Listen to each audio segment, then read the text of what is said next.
राधा। जीवन की शाम होते होते अपना काम हो जाए तो जीवन धन्य है, नहीं तो इस मानव देह की कोई सार्थकता नहीं है। अपने परिवार का पोषण करना इन किन प्रकारेण, अपनी वासनाओं की पूर्ति में पूरा जीवन लगा देना, भगवान से विमुख होकर धर्म शास्त्रों के विमुख आचरण, ये व्यर्थ जीवन है। जो दुर्लभता मानव देह की है उसका लाभ नहीं मिल पाया। लाभ है उठते बैठते चलते फिरते खाते पीते सोते जागते हर समय मधुर मधुर प्राण प्रिय प्रभु की स्मृति चलती रहे, अखंड स्मृति। यही जीवन का परम लाभ है। जिनको ये बात समझ में आ गई वो पार हो गए। इस भव समुद्र से पार होने की जरूरत ही नहीं पड़ेगी, ये जड़ से सूख जाएगा। यदि हमारा निरंतर भगवत स्मरण चले तो ऐसा विशुद्ध ज्ञान होगा कि जैसे जगने के बाद स्वप्न की सत्ता ही नहीं रहती, ऐसे जेहि जाने जग जाए हेराई, जागे जथा स्वप्न भ्रम जाई। पर ये जागना होगा निरंतर भगवत भजन, निरंतर तैल धारावत अव्यावृत भजनात् अखंड भजन। तब खत्म होगा इस माया का ये जो प्रपंच नाटक है, जो हमें जन्म जन्मांतरों से अपने बंधन में डाले हुए है। बहुत कीमती जीवन और बहुत व्यर्थ जीवन जा रहा है। यदि भजन नहीं हो रहा तो व्यर्थ जीवन जा रहा है। छोटी छोटी बातों में लोग लड़ाई कर लेते हैं, एक दूसरे को मार डालते हैं। एक मर गया और एक जेल भोगा, दोनों की दुर्गति हो गई। ये क्रोध, ये काम, जनेंद्री के सुख के लिए पशुवत राक्षसी आचरण, एक को जनेंद्री के सुख के लिए मार डाला और आप जीवन भर या फांसी की सजा, दोनों का जीवन व्यर्थ। लोभ, धन के लिए किसी का अपहरण कर लेना, बेईमानी कर लेना, घूस लेकर के किसी निर्दोष को दंड देना और दोषी को बख्श देना, ये सब दुर्गति का कारण, दोनों की दुर्गति का कारण। जब तक अध्यात्म में प्रवेश नहीं है तो बिल्कुल जानवर जैसा जीवन है, पशु जैसा जीवन है। गोस्वामी जी कह रहे हैं पशु से भी नीचे जीवन है, क्योंकि पशु तो अपने प्रारब्ध का भोग भोग करके उन्नति को प्राप्त हो रहे हैं, और सबसे ज्यादा उन्नति को प्राप्त हुआ मनुष्य पाप कर्म करके नीच योनियों को जा रहा है। तिनते खरसूकर स्वान भले, जड़ता बस जे न कहें कछुए। उनसे सुअर कुत्ता गधा अच्छे, क्योंकि वो जड़ पशु योनि में अपने प्रारब्ध भोग कर पवित्र होकर उन्नति को प्राप्त हो रहे हैं। और हम दुर्लभ मनुष्य देह प्राप्त करके शास्त्र विमुख भगवत विमुख आचरण कर रहे हैं। ये हमारी दुर्गति है, जीते जी दुर्गति है। जीते जी तो अशांत है, मरने के बाद नरक आदि और भी अन्य यंत्रणाएं उनको भोगनी पड़ेगी। इसलिए बहुत सावधान हो जाओ। कोई तुम्हें चार गाली दे तो सुन के चुप हो जाओ, कोई तुम्हें धक्का लगा दे तो सह जाओ। भगवान देख रहा है।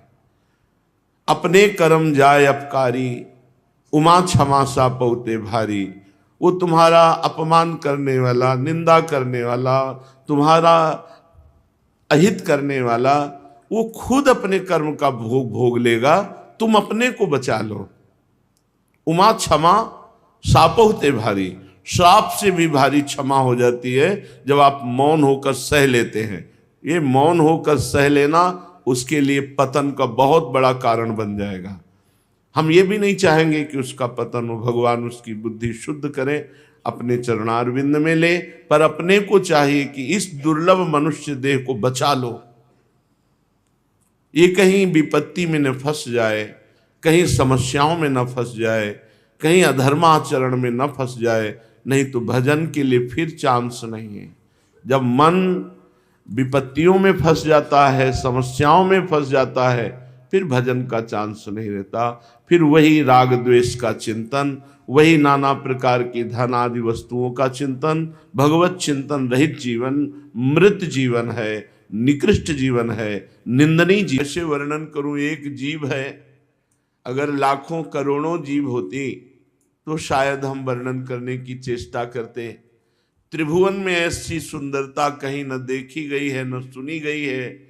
जैसे सुंदर श्याम राधिका गोरी, श्री श्याम सुंदर, ये मदन मोहन है, काम को मोहित कर लेने वाले मुनिमन मोहन, ये बड़े बड़े मुनियों के मन में परमानंद रंग कर अपने अधीन कर लेने वाले हैं।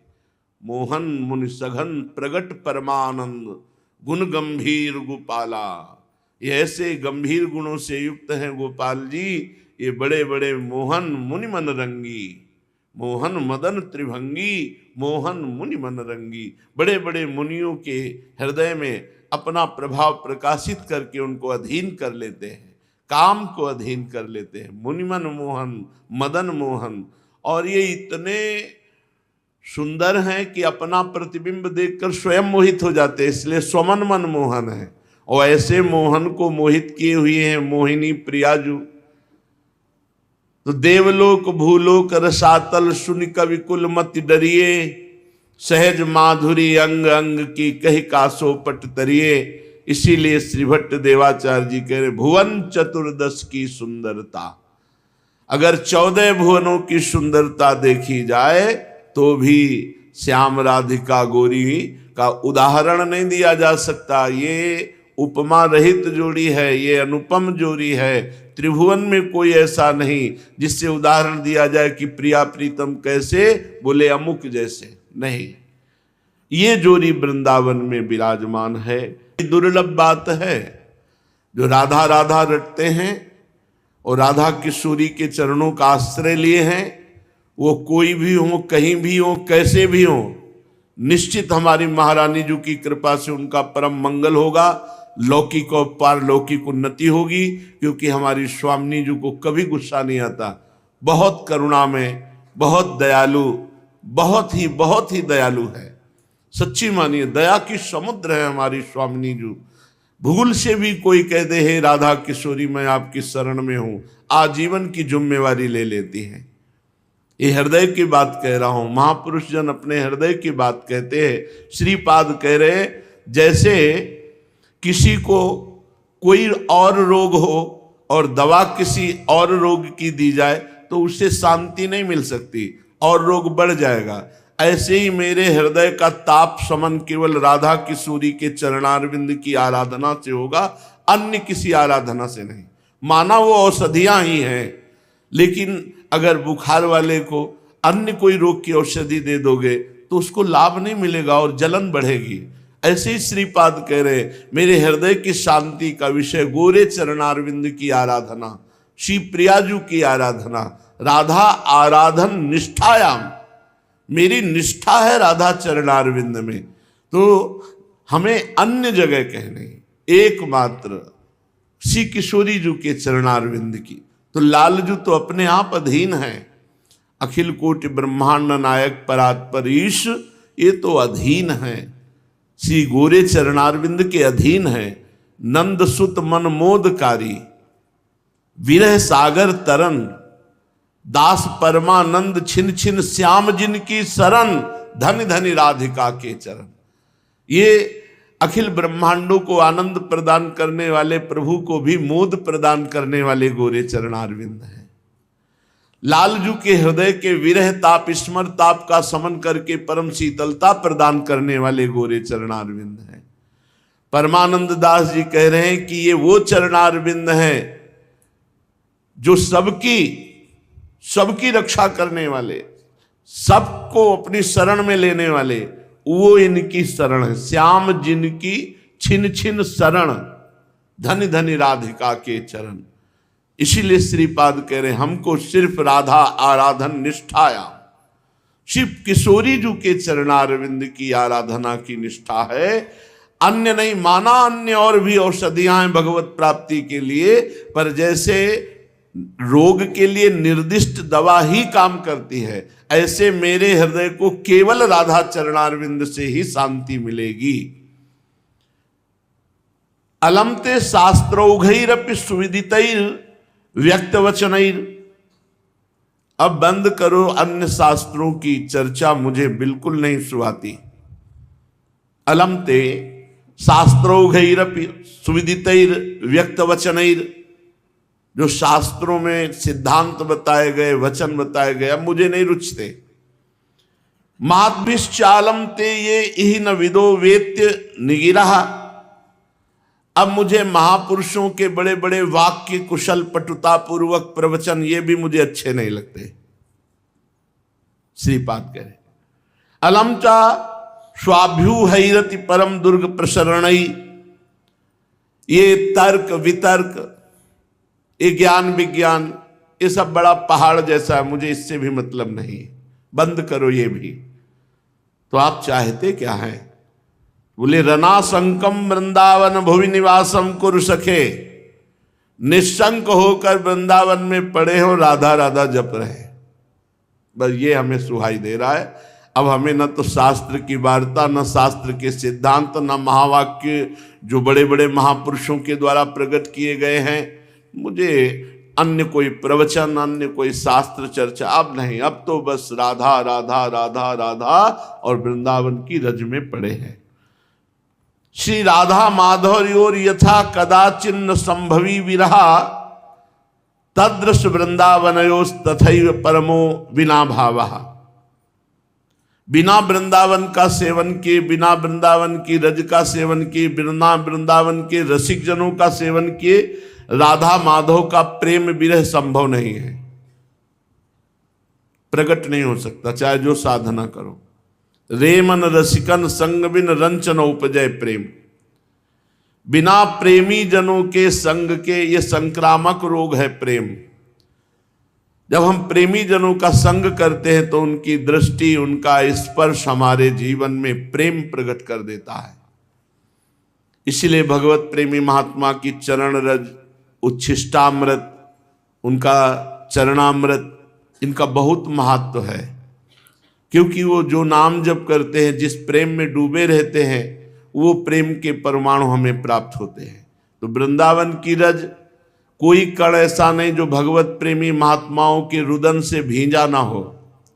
गोपी जनों से लेकर अभी तक न जाने कितने महापुरुष हुए जो राधा माधव के प्रेम में आनंद अश्रु और विरह अश्रु बहाए। यदि हम इस रज का अपने शरीर में लेपन करते हैं, रसिकों का संग करते हैं, तो निश्चित प्रिया प्रीतम का प्रेम प्राप्त होगा, जो महासुख प्रदान करने वाला है, अन्यथा और कोई साधन नहीं।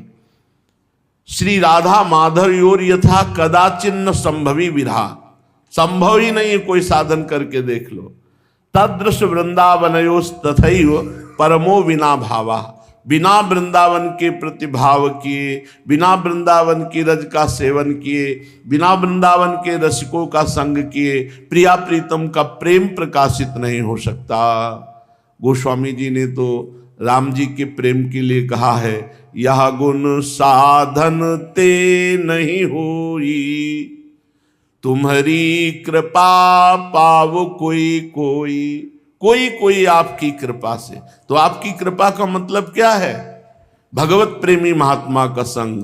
कहो कृपा उपजय के ही भांति, रसिकन संग फिरो दिन राती। कहो प्रिया प्रीतम का कृपा पात्र कैसे कोई बनता है? तो बोले जो रात दिन भगवत प्रेमी महात्माओं का, रसिकों का संग करता है, वही प्रिया प्रीतम का कृपा पात्र बनता है। इसलिए कह रहे हैं वृंदावन की रज, वृंदावन का आश्रय और रसिकों का संग, इसके बिना राधा माधव का प्रेम प्रकाशित नहीं हो सकता।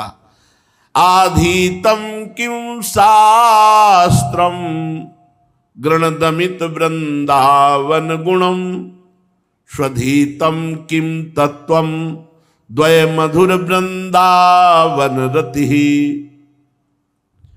यदि तुमने वृंदावन की रज का सेवन नहीं किया, एक दिन, 2 दिन, 4 दिन सही, वृंदावन वास नहीं किया, तो तुम चाहे जितने शास्त्र पढ़ लो, आधीतम किम शास्त्रम गृणदमित वृंदावन गुणम, लेकिन आपके अंदर वो प्रेम प्रकाशित होने वाले सद्गुण नहीं आएंगे।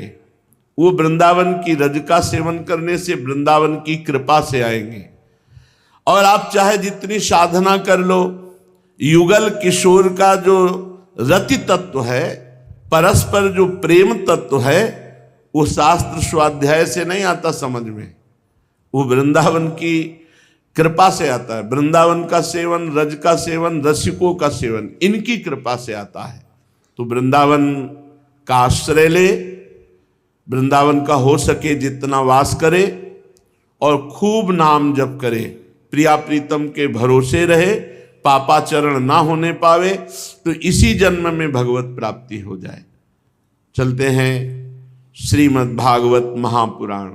ठीक यही प्रसंग प्रहलाद जी महाराज अपने मित्रों से कह रहे हैं कि हे मित्रों, ये मानव देह केवल भगवत प्राप्ति के लिए है।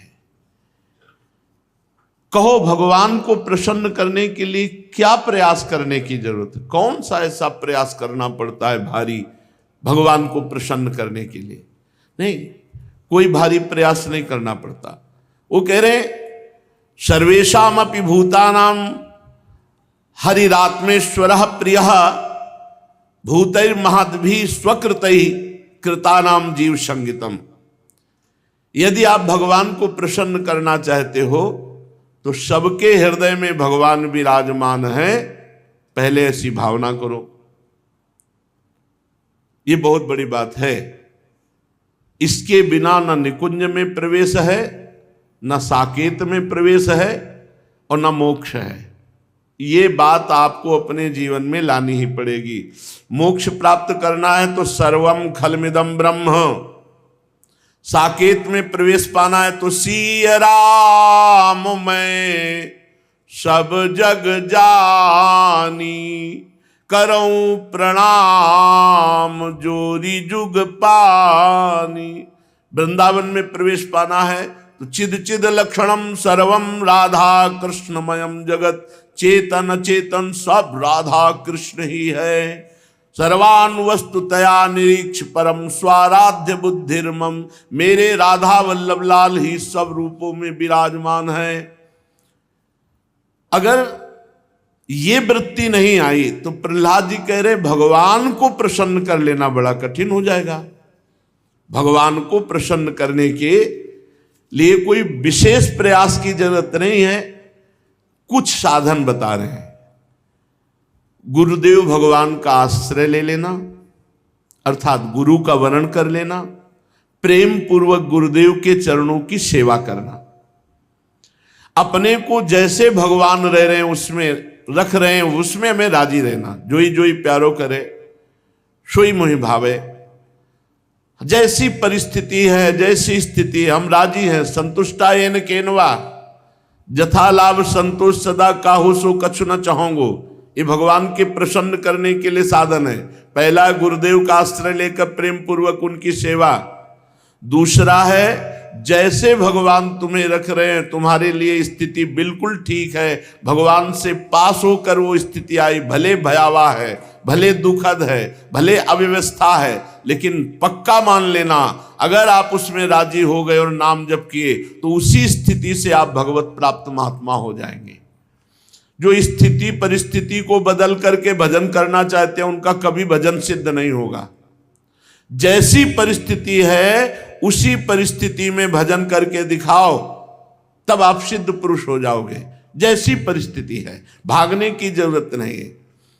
जैसे भगवान की माया से ऐसा प्राय होता है कि हम यहाँ वास कर रहे हैं, भजन कर रहे हैं, बिल्कुल आसपास में ऐसे लोग रख दिए जाएंगे जो आपसे ईर्ष्या करें, आपकी निंदा करें, प्रतिपल उठते बैठते आपका हृदय जलावें, आपको सहना पड़ेगा।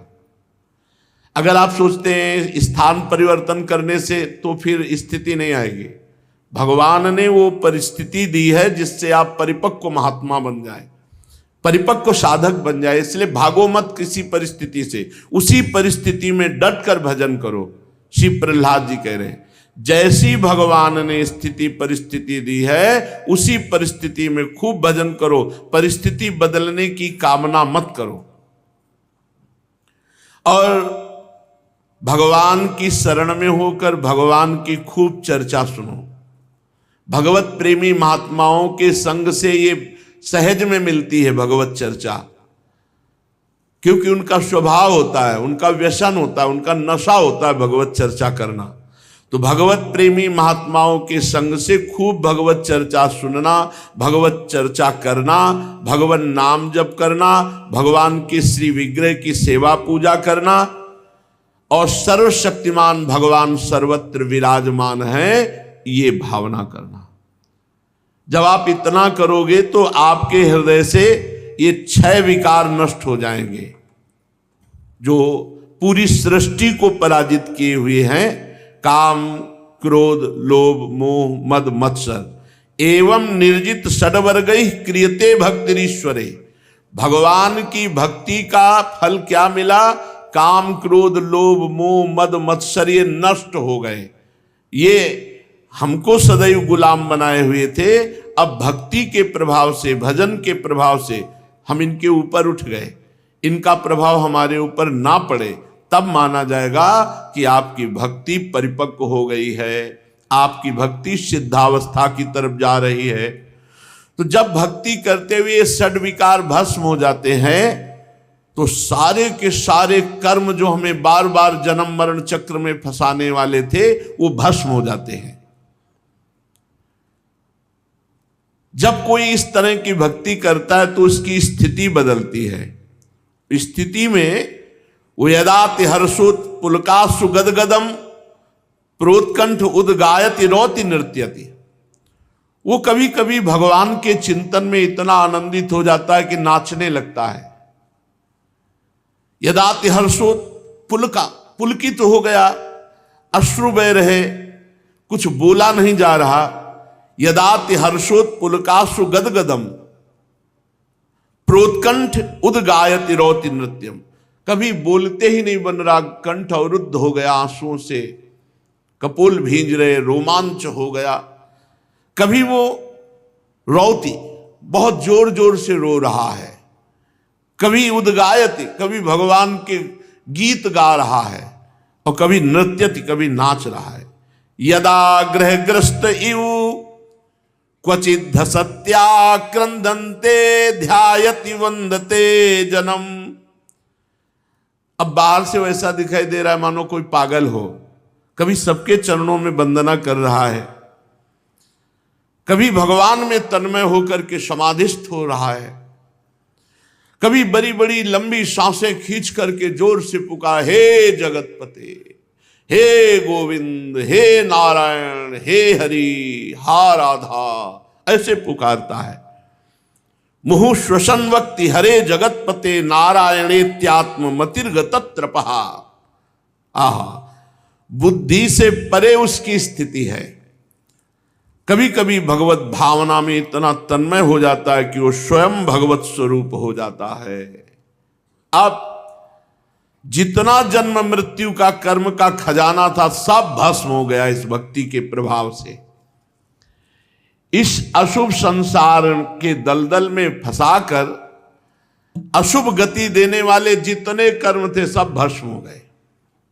इसी को विद्वान पुरुष ब्रह्म प्राप्ति कहते हैं, इसी को निर्वाण सुख कहते हैं, इसी को भगवत प्राप्ति कहते हैं। क्या? भगवान में तन्मय हो गया, शरीर की शुद्ध भूली हुई है, कभी रो रहा है, कभी हंस रहा है, कभी गा रहा है, कभी नाच रहा है, केवल अपने प्रभु के लिए। दिखावटी नहीं, बनावटी नहीं, दम्भ नहीं। दम्भी की तो बड़ी दुर्गति होती है, यहां सावधान होना चाहिए। ये केवल प्रभु के लिए है। ये जो नाचना है ये भगवान के लिए तो अमृतमय है और भोगों के लिए मृत है। नाचत अति रसाल ताल न शोभित प्रीति बिनु जनु बींधे जंजाल श्री हरिवंश कृपा बिना। बोले नाच रहे लेकिन लक्ष्य प्रिया प्रीतम की प्राप्ति या उनकी प्रसन्नता नहीं, आपस में एक दूसरा रजोगुणात्मक नृत्य। रजोगुणात्मक नृत्य एक होता है भागवतिक नृत्य। भागवतिक नृत्य में आंसू बह रहे प्रभु सामने, उनके लिए वो नाच रहा है। और जो रजोगुणात्मक नृत्य है ना, ये भोगों में फंसाने वाला है। साधक भगवत मार्ग में चलता है, वो कामादि दोषों से ग्रसित होकर पूर्व संस्कारवश फिसल जाए तो भगवान उसे बचाते हैं और भगवान उसको कृपा करके आगे बढ़ाते हैं। लेकिन जो जानबूझकर नौटंकी नाटक दिखा करके और फिर भोगों का खेल खेलते हैं, इनकी बड़ी दुर्गति होती। एक होती विवशता पूर्वक आचरण बिगड़ जाना, और एक होता जानबूझ करके आचरण गलत करना। ये जानबूझकर जो आचरण गलत किए जाते हैं, इनसे बड़ी दुर्गति होती। तो इसलिए कोई बनावटी रोए ना, बनावटी नाचे ना, बनावटी ये कोई दंभ ना करे, क्योंकि ये दंभ जो है ना, ये कभी कभी सम्मान प्राप्ति के लिए, किसी को ये दिखाने के लिए कि हम बड़े भगत हैं, किसी को लुभायमान करने के लिए, ये सब नहीं, ये केवल प्रभु के लिए है। इसीलिए हम कहते हैं कि नाचना है तो अपने कमरे में पहले दरवाजा बंद करो, फिर पर्दा लगाओ, कोई देख ना पावे कि तुम नाच रहे हो, और फिर नाचो अपने ठाकुर के सामने, फिर रो ठाकुर जी को गले लगाकर। देखो तो आनंद का स्वरूप क्या होता है। बोले नाचत अति रसाल ताल न शोभित प्रीत बिनु जन बींधे जंजाल। ऐसा लगता है जैसे जाल में फंस गए उसे छुड़ा रहे हो, ऐसा नहीं। बहुत सावधान, दंभ नाटक नहीं करना चाहिए, दंभ नाटक नहीं करना। समाज को दिखाने के लिए नृत्य, कोई तुम नृत्यांगना हो, प्रभु के लिए नाच। अगर नाच रहे हो तो सिर्फ सामने गोविंद हो, सामने प्रिया प्रीतम हो, इधर उधर दृष्टि ना हो, किसी अन्य को दिखाने के लिए नहीं। हे असुर कुमारो, हे मित्रों, तुम सबके हृदय में भगवान विराजमान हैं। भगवान का भजन करने में कोई परिश्रम नहीं है। अभ्यास न होने के कारण नाम में मन नहीं लगता। अगर आप अभ्यास कर लें तो बहुत मीठा नाम है और ये स्वयं पकड़ लेता है। कुछ दिन आप जपो, फिर नाम आपको पकड़ लेगा। और वृंदावन में तो ये बात बहुत जल्दी सिद्ध हो जाती है। यहाँ फिरे स्वार्थ आपने और भजन गए फिरे बाह, यहाँ भजन पकड़ लेता है। वृंदावन में स्वार्थो उलट भजन हुए जात। ये बड़ा दिव्य धाम है। पहले आप भजन पकड़ो, फिर आपको भजन पकड़ लेगा। तो जैसे दिल धड़कता है, आप नहीं धड़काते, ऐसे आपका नाम चलेगा, ऐसे आपका भजन चलेगा। प्राणियों में सब में भगवान विराजमान है। जो किसी से द्रोह करता है, द्वेष करता है, मारपीट करता है, तो प्रहलाद जी कह रहे राम राम राम। कितनी बड़ी मूर्खता है कि सब में विराजमान भगवान है, तुम उन्हीं भगवान के साथ ऐसा व्यवहार करते हो। सच्ची बात है। बहुत बढ़िया आनंदमय जीवन व्यतीत करने के लिए मनुष्य शरीर मिला है। ये मूर्खता हमको आनंद में जीने नहीं देती। बहुत बहुत निकृष्ट है। समस्त धन, स्त्री, पुत्र, पुत्री, महल, पृथ्वी, हाथी, खजाना, भांति भांति की विभूतियां, ये सब छूट जाएगा प्यारे। जब तुम्हारा शरीर छूट जाएगा तो ये सब छूट जाएगा। कोई तुम्हें साथ नहीं देगा, कोई नहीं पहचानेगा, कोई तुम्हें नहीं जानेगा मानेगा। कौन मानता है? हाय हाय कर करके भगवान से विमुख जीवन व्यतीत कर रहे हो। लोक परलोक का सब वैभव ऐसे मायामय है। हे निर्दोष मित्रों, तुम परमात्मा की अनन्य भक्ति करके इस जीवन में उसको प्राप्त कर लो, यही सबसे बड़ी बात है। इसके सिवा यदि अपने को कोई बहुत बड़ा विद्वान मानता है और इस लोक में बार बार वही भोग सामग्री कमाने का प्रयास करता है, भजन नहीं करता है, तो निसंदेह वो मूर्ख है, वो विद्वान नहीं है। बुद्धिमान वही है, रामई भजैते चतुर नर। जो भगवान का भजन कर लिए, नाम कमा लिए, वही धनी। कबीरा सब जग निर्धना, धनवंता नहीं कोई। धनवंता सोई जानिए, जाके राम नाम धन हो। भगवान नाम धन। जब ये शरीर ही नहीं रहता तो ये पुत्र, स्त्री, महल, धन संपत्ति, राज खजाना, हाथी घोड़े, मंत्री, नौकर, चाकर, गुरुजन, ये कोई साथ नहीं देता। इसलिए प्यारे मित्रों, ये संसार स्वाप्निक है, यहां के भोग सब नष्ट होने वाले हैं। यहां पुरुषार्थ है तो केवल भजन है। प्रहलाद जी कह रहे भगवान का भजन ही पुरुषार्थ है, प्रयत्न करके भगवान का नाम जप कर लो। ये जीव जो जो कर्म करता है वो कर्म तत्काल अंतर ध्यान हो जाता है और उसके सर पर सवार हो जाता है, और जब उसका समय आएगा तो वो अपना खेल रच देगा। बुरी दशा आने के पहले बुद्धि बदली जाती है। जहिका विधना दारुण दुख दीन, ताके मत पहले हरिलीन। वो कर्म उसी बुद्धि में सवार होकर आप ना आवई ताहि पर ताहि तहां ले जाए, वहीं ले जाएगा जहां तुम्हें दंड भोगना है। इसलिए कर्म तुम पर हावी होकर नष्ट कर दे, उसके पहले ऐसा महान कर्म कर लो भगवान का भजन कि ये सब कर्म भस्म हो जाए जो तुम्हें दंड देने वाले हैं।